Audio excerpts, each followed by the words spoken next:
The human rights situation in Tibet continues to remain dire and severely concerning. Repression continues to deepen across legal, cultural, digital, and religious domains. Tibet is reported as one of the least free countries in the world. Reports highlight ongoing arbitrary detentions, enforced disappearances, intrusive surveillance, forced assimilation in education, and restrictions on movement and religion, all of which contribute to a systematic violation of basic human rights. To assess deeper into the overall human rights situation inside Tibet of 2025, we have Phurbu Dolma, Legal Officer at Tibetan Centre for Human Rights and Democracy. TCHRD is the first Tibetan non-governmental human rights organization established in exile. The organization is based in Dharamsala, India, and is committed to advancing human rights and democracy in Tibet and the exiled Tibetan community by empowering Tibetan advocates and monitoring, documenting, and campaigning against human rights abuses. Welcome to the program, Phurbu. Thank you, Zamla, for having me on your program. So, Phurbu, can you brief us on the human rights, overall human rights situation in Tibet of 2025? What does the situation in Tibet looks like, especially in terms of ecology, education, and politics, and socio-economics, and so forth? So every year when we analyze the human rights situation inside Tibet and compare it to the previous year, we always find that the situation is getting deteriorated and getting worse year by year. But the biggest challenge for us lies in not able to obtain those reliable source of information from the Tibet on those systematic violations of the human rights and disseminate such information within the exile community as well as on the international platform. And as we are very much aware about the recent shutdown of VOA and RFA, which are two major news sources for the Tibetan worldwide, had also led to the shrinkage in space of not being able to obtain the information from the Tibet. So if we were to look at the year 2024, for instance, in the February itself, which is during the New Year, the Tibetan Losar, we see these mass protests against the Dege forced construction of hydropower dams, for which more than 100 people have been detained and subjected to the arbitrary detention, and some of whose information we still don't know. And not only that, we also saw the shutdown of Kangzhong Shiri Nupuling, which is a key cultural institution for the Tibetan inside the Tibet, because the school taught them science, education, arts, sports, and everything. That school was also shut down. And not only that, the Douyin app, which is a short video app, which is very popular in China, many of the influencers came out saying that the shrinkage in space for the usage of Tibetan language on the Douyin app had been prohibited by the Chinese government. So people are not able to speak Tibetan language on the app. People are not able to write Tibetan languages in the app because the posts are being shut down, and there was a huge restrictions on the usage of the language itself in the online platform as well. Earlier it used to be the offline, but these days the online had also prohibited so much. And not only that, in 2025, for example, if you were to look at the instances, in November itself in the Kashi township, we saw more than 80 people being arbitrarily detained, and we are still receiving the information because of the blackout. And many of the privately owned Tibetan institutions which are left in Golok are also being shut down. And Chogru Dorje Tenla, who is the founder as well as the principal of the Chogru Dorje Ten Vocational and Technical School, was also shut down. So these are some of the instances that are the highlights of the year. But then for sure, I can say that the situation in human rights continues to deteriorate even in 2025 compared to 2024. Now, coming back to the last part of your question about what does Tibet look right now. Human rights situation inside Tibet in 2025 continues to be one of the gravest human rights concerns in the world. But documentation of the exact number of the data is still what challenges us the most at this moment. Right. So, Phurbu, as you've laid down these cases of repression and highlighted some of those cases, definitely we see a pattern here, right? So, I would still like to ask you, do you see notable shifts in the nature and focus of repression by the Chinese government? For last 2.5 years that I've worked in Center, Human Rights Center, I have noticed that yes, there is a severe shift in terms of the repression that they have imposed to the Tibetan people by the Chinese government. It's not that the repression is new. The repression is definitely the same old thing, but the more of the method, the way of their doing it, the way of their prioritizing the policy has significantly shifted a lot, considering the 2025 as well. Earlier, it used to be the mass arrest. There used to be mass destruction. You might have seen in 1959 when Tibet was escaped, there was a mass destruction of the monastery and mass arrest of the people, lay people and monks as well. But these days is more of like politically re-educating the lay person and digital surveillance and monitoring the day-to-day life of the person, what they are doing, whom they are contacting, what information they are getting out of the Tibet. So these are some of the significant shifts that I've seen. And in religious aspects as well, earlier there used to be the mass arrest of the monks and nuns, but these days for the religious construction, they have also made a new policy which is directly controlled by the state government, which is the CCP, of course, and then the re-education policy for the monks and nuns. And so there's also new measures that have brought, which under this policy, any religious institution, whether how small it might be, has to get this prioritized official permission from the CCP when it comes to establishing any new sites, when it comes to implementing any religious activity. So basically, in terms of education, in terms of religious aspect, everything is under the control of CCP, but not through mass detention and like heavy military troops present, but more sort of through this reinventing and implementing the policy that leads to the Sinicization in total. So yes. Right. So according to TCHRD's latest database, the top 3 reasons for detentions were, first of all, reasons unknown, and then there was endangering state security and inciting separatism, right? So what, according to the Chinese government, does it mean to endanger state security and incite separatism? What act did these Tibetan political prisoners commit to be accused of these labels?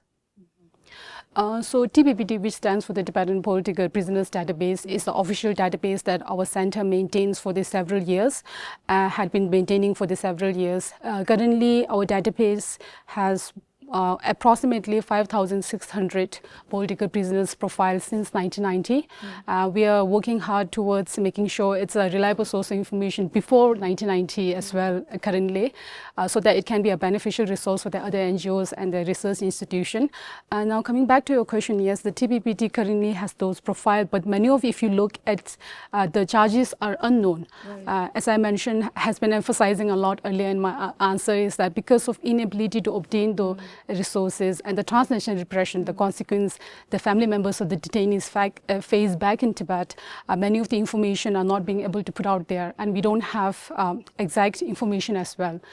So that's why many of the charges are unknown, and even if the charges are disclosed, many of them are endangering state security, inciting separatism, and leaking state secrets, and earlier it used to be counter-revolutionary. So these are the very vague criminal charges that CCP often use to silence the dissidents who are actually exercising their fundamental rights. Right. And under the Chinese criminal law, endangering state security is basically very vast and a broad criminal charge, under which anything that threatens the national security, that deems the that deems something illegal to the national, could be as a endangering state security. But many of the times, Chinese government often uses these charges to silence the dissidents of the Tibetans who are legally exercising their freedom of expression. And even comes to the leaking state secrets, are majority if you are transferring any information from the Tibet to the outside country to the foreign entities, are also mostly charges as inciting separatism and leaking state secrets. And under that term, we can also count it as displaying any Tibetan national symbols and displaying the His Holiness Foreign Dalai Lama's portrait, for which many of the Tibetan politicals are charged with, because they found the portrait of His Holiness Foreign Dalai Lama in their phone or at their home. And not only that, displaying any sensitive information online, sharing information online, participating in protests. So all the things that are considered to be the basic fundamental rights of a person has now Chinese government, under these vague terms, has charged as a criminal, and often they charge this to the Tibetan political prisoners specifically. So that's why these are the often very common charges. Right, so basically whoever stands up against the government is charged with these labels, right? Right. So as you've mentioned in your answers, information censorship is a huge thing, and information blackout to and from Tibet continues to tighten each year. So how does TCHRD verify and also authenticate these information coming out of Tibet? Yes, so this, I think it's a very significant question because oftentimes we ask a lot about how do we get the information from the Tibet, considering our center being one of the most reliable sources of information when it comes to the Tibetan political prisoners. But one thing for sure I want to note here is that we are so fortunate with this, a little democratic space that we have here in exile with freedom of space. Physically, when I meant to say that it's a Tibetan exile news media houses that we have here, for which information, no matter how small it might be, but it manages to get out from the Tibet through these media sources, right? So these media sources are one of our prior source of information from the Tibet.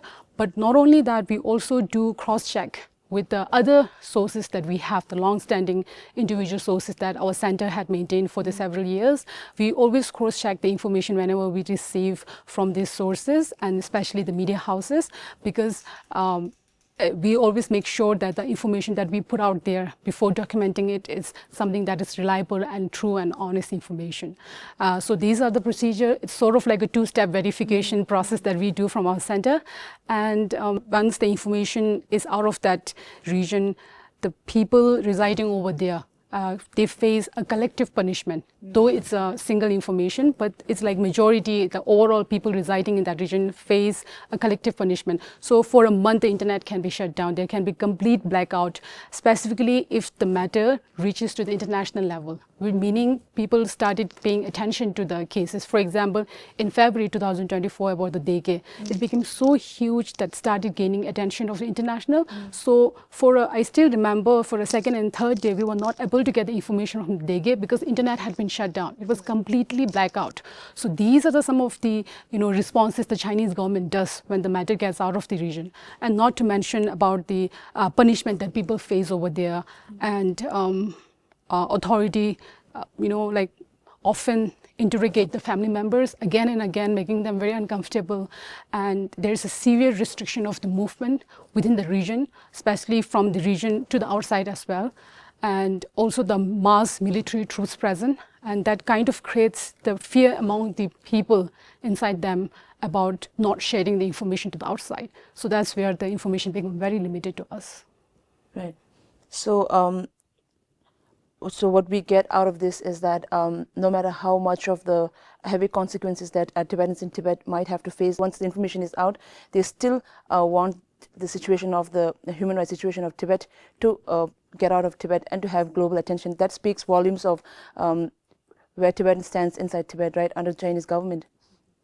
Right. So, coming to some individual cases, the 2025 witnessed some deeply disturbing news, be it the sudden demise of Tugu Hunga Dojo Rinpoche in Vietnam under Chinese custody, and then there was also custodial death of Kombu Namge and Tugu Pande Wangi due to extreme torture in prison, right? And then there were also self-immolation of Shersang Gyatso, or ill treatment of Kombuki fighting for her brother Dorji in prison. So there are multiple cases of mass detention as well, including the latest of Kashi village. What does these cases reveal about the broader pattern of repression in Tibet? Yes, so if you look at all these cases, these are not just random cases or isolated cases, right? It all concludes up to the systematic and escalating repression that Tibetan inside the Tibet still continues to face every year. There is no improvement at all. As I mentioned earlier, maybe due to the matter of repression, the visibility might be less at the international level, but then, as I mentioned earlier, the repression itself is very much embedded and had become very normalized and institutionalized. Yes, the one of the biggest concerning case of this year, last year I can say, is the sudden demises of Tugu Hunga Dojila, which certainly speak aloud about the Chinese government repression being not only within the border, but outside, beyond the border of the Tibet, to silence the dissent. And Tugu Hunga Dojila was not really an ordinary person. He had played a significant role in terms of the service towards the Tibetan community. So his sudden demises speak about the repression that Tibetan still continues to face, no matter who the individual is. The Chinese government can go to any length to silence the dissent so that they can look innocent and not accountable for that action, right?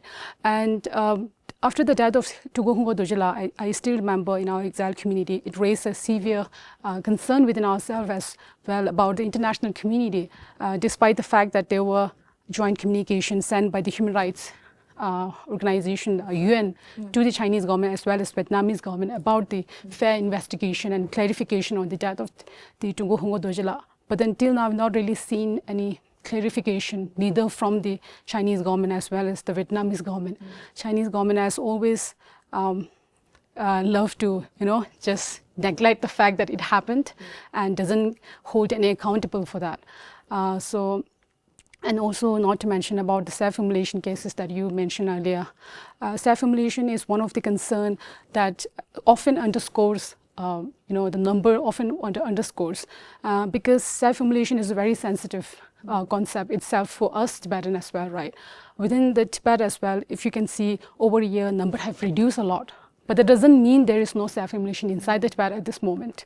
Yes, there is, but the challenge lies in getting the information outside the Tibet.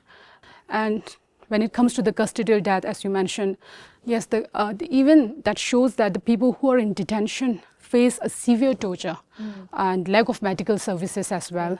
And their body becomes so weak that most of the time we can see in the cases of release that certain people had been released from the detention but was in a very weak condition health-wise. And some people doesn't even have some diseases while they were detained, but they could have prolonged diseases while they were outside.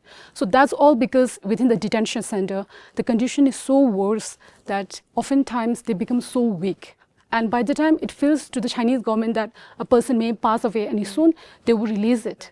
So when they release, I can say that 50% of the cases that we receive are, once they are released from the prison, they often die in their home. So that also shows the escalating systematic of, the unfair trial that the people often has to go through. So, yes. Right. Thank you so much, Phurbu, for shedding light on the deeply concerning human rights situation inside Tibet and for speaking to Tibet TV. Yes, thank you so much for having me. That is all for this episode of In Conversation with Tibet TV. Thank you for watching.